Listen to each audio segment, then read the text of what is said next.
The physiology, the anatomy, and physical appearance of the Yautja. Appearances may vary from hormone levels per individual. This may dictate the prevalent colors and patterns on the skin. We know that older elder Yautja have more horns and may have a dulled out appearance to their skin. Now, putting aside their homicidal tendencies, psychologically they understand and accept humor.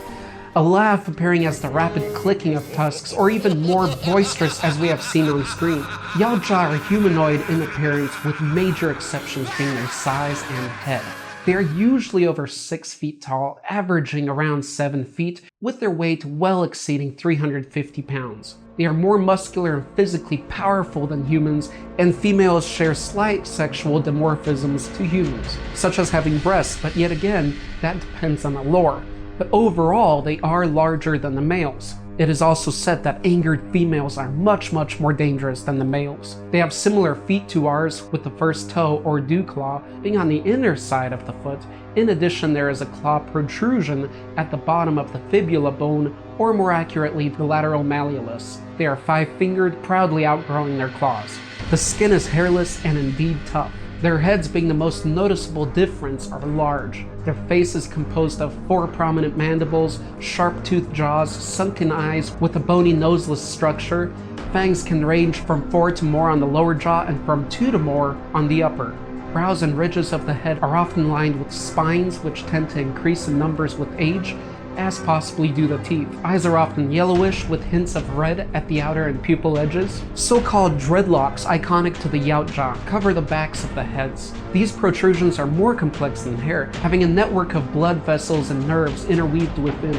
Young Yautja undergo a warrior initiation ritual where these protrusions are plaited or braided and covered with a hot wax-like substance. This causes much pain and agony that mustn't be expressed, because if so much as a tear appears, the whole process will be restarted. Of course, originally these were designed because they just looked cool, so there are many theories and few explanations out there that may disagree, from being sexual organs, to being high-tech scanning devices, to being sensory organs. Well, we looked at the exterior, so now let's jump right inside into the inner anatomy of the Yautja to see what makes it work.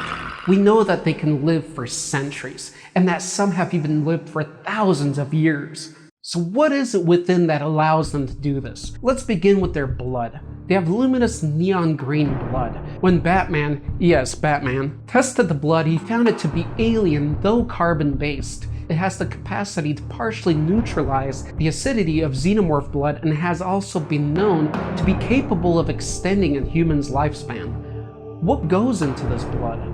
In the 1990 Alien vs. Predator comic, a doctor pointed out that a captured specimen appeared to breathe a mixture of methane with traces of other common elements, though in another comic they are said to breathe 1% more oxygen and 4% more nitrogen than humans. Various sources appear to rotate between whether their atmosphere has more methane or more nitrogen, but the agreement seems to stand that our Earth atmosphere is poisonous to them. Where the predators are referred to as HIsh, the scientists found their anatomy to possess a gland called a kill gland between their neck and collarbone that secretes strong hormones into the bloodstream, creating hyper-aggressiveness. If overstimulated, this can get contagious, predators going into a killing frenzy, even murdering their own kind. Now, the more experienced have learned to control this.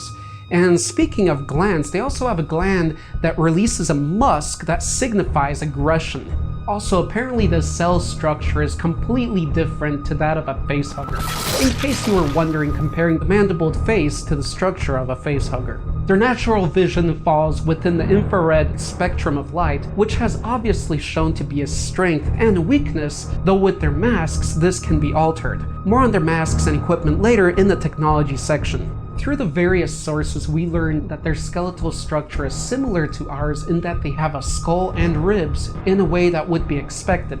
Hence, it can be theorized that the rest is similar with respect to the Yautja's larger and broader build. It's been theorized, looking at skull studies, that there's a pit behind the eyes similar to a lizard's that suggests them having ears. Those skull renditions vary. Now, into the reproduction. Oh yes, I know you want to hear about this, and they do have a breeding season. The Forever Midnight novel mentions that they are hermaphrodites that phase between genders, and these HIsh always produce 6 offspring called spawnlings. In other lore, they are also known to be called sucklings, suckers, and or pups, and parenting 70 to 80 offspring is common. They are polygamous and do not remain with a single mate. Mating appears to be pleasurable, during which females may cry out in ecstasy and even accidentally harm the males. There is also noting that only the toughest of predators get to participate in a mating hunt ritual, where disarmed and unarmored males chase after armed females, and the surviving males get to pass on their genes. Again, all depends on the source of the lore. So there you go. And now for the technology, one of the main ingredients that makes this race as powerful as it is. Their clothing and ornamentation has an overall tribal look to it that depends on the individual preferences. And fun fact, all the little wardrobe details that so many fans appreciated from the first movie were actually created and put there to hold the costume together. One of their key advancements to ours are their aircraft. The spaceships, which are capable of traversing among the stars at incredible speeds. Coordinates can be set for autopiloting the aircraft to any desired destination. The Yautja take pride in their technology, and much of their equipment is given to them at their coming-of-age ceremony. Some from the parts of their accomplished kills, and others for specific missions. So let's take a look at their equipment, and then we'll take a quick look at their weapons. The Biomask, which serves as armor and provides breathable air. It provides advanced thermal vision, enhancing the Yautja's natural vision, as well as other very helpful visual modes. It is engineered to translate and pick up and mimic voices, which is used to taunt, bait, or even confuse prey. It records all visuals and audio that are to be streamed back to the ships for the reviewing of the Predator's hunts and surrounding actions. Want some candy? The wrist gauntlet. This gizmo comprises of the SATCOM, which is a holographic projector, an energy flèche, which is a short-range projector weapon, a power punch glove, also known as a steel wrist shield, and a touchpad that controls the cloaking device, self-destruct device, as well as the ability to remotely pilot their spacecraft.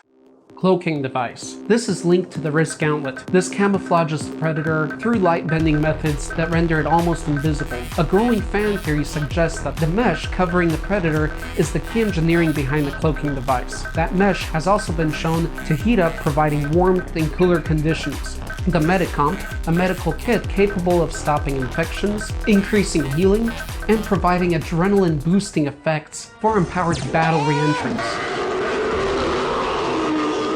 A Falcon, an electronic bird-like tracking device. And now for the list of weapons, where I will avoid giving details as they are mostly self-explanatory, especially with the help of the visuals. There's the commie stick, the blade, the maul, mines, the net gun, plasma caster, plasma being a key ingredient to much of their firepower, plasma pistol, scimitar, shuriken, smart disc, spear gun, whip, and wrist blades. And now their abilities and strengths. The ability to use and understand advanced technology, which is all geared to benefit them in battle in such ways as cloaking, taunting, healing them up, improving their sight, and of course, destruction. They are strong with the clear benefit of allowing them to wear better and heavier armor. They're athletic and have been seen to jump 3 times their height, as well as land from 10 times their height safely on their feet. They're fast and adept at climbing. They are the warrior culture, hence always armored and armed and ready for battle and for anything to take place. They're intelligent and experienced in combat and the hunt, which is simply just their way of life. They're intimidating, and they're able to adapt necessary breathing for short periods of time in different environments. Weaknesses. Hold on, that shouldn't be said with a strong voice. Weaknesses. I only found two major weaknesses. One, with power often comes size, which makes them an easier target, and two, their infrared vision, which has proven to be problematic at times. And now one of the best parts, the power level. 1 being a leech, 5 a giant, and 10 a supernatural supreme being. I would place the great predator, the Yautja, the HIsh, the Yautja, at a 4. Or you know what? Maybe a 4.5. And my overall appreciation and outlook on this creature is quite high. Ever since Stan Winston took over the project and redesigned the Predator, it has made a tremendous effect upon the people around it. All the details and the skin tone and the fishnet layout added into it being more realistic. When it was created, the artists didn't even know the purpose for this stuff, but they knew it looked cool and fitting for the character. With a huge humanoid muscular design and a crazy face that's covered with a mask, just made it a shock in movie theaters when Predator 1 first came out and people didn't know what to expect under the mask, but when they saw those mandibles they knew they were in for a ride. Now this creature in movie was created after the Alien movie, and to this day Alien is regarded as the #1 movie monster of all time. Well then I would definitely say this is a close second, and it deserves to be. I mean seriously, look at the influence it's had all over the world, such as this. Scientists actually paid homage to the Predator when they discovered a species of goblin spiders and named them after the Predator, the genus Predatoronopes, which they perceived to have a similarity between the spider's mouthparts and the Predator's mandibles. Also, the various subspecies of the Predatoronopes all have taxonomic names that reference aspects of the Predator, including Predatoronopes schwarzeneggeri, which you can imagine who that follows, Predatoronopes McElliot, which was named after the character Mac Elliot, Predatoronopes Vallarta, named after Puerto Vallarta, or probably pronounced Vallarta, and Predatoronopes Peterhally, or Peter Hawley, named after Kevin Peter Hall, who of course played our wonderful Predator Yautja. Oh, and not to forget, there's also a Predatoronopes Yautja. And now for our similar beast section, and there really are not many out there. I have to begin with the extraterrestrial from Without Warning 1980, an alien that hunted humans for sport, which was actually an inspiration for Predator, so you gotta check that out. And when I was reaching for more that just don't really work, such as the shape-shifting reptilians, considering they have their camouflage and can disappear, and also have that crazy impact on human history, according to some conspiracy theories and things like that. The Anunnaki of Pathfinder, being how they're so technologically developed and have a hand in human history manipulation. And the Chitauri of legend and of what the Avengers showed us, being linked to that whole reptilian agenda again. So there are tons of bipedal, advanced technology aliens out there in movies, but not many that are not lanky or don't have an exoskeleton, such as Predator. You're one ugly motherfucker. And as a final note, I just wanted to say that remember, what is discussed in this video is of published sources, not fandom. If you have issues with what is canon and non-canon, then stick solely with what movies provide us. Of course, not the Alien vs. Predator movies, only the Predator ones, as those are of the original writers and continuators. Though keep in mind that large companies and producers that own the rights to these fictions may oftentimes create worse and more logical lores than other writers and fans out there.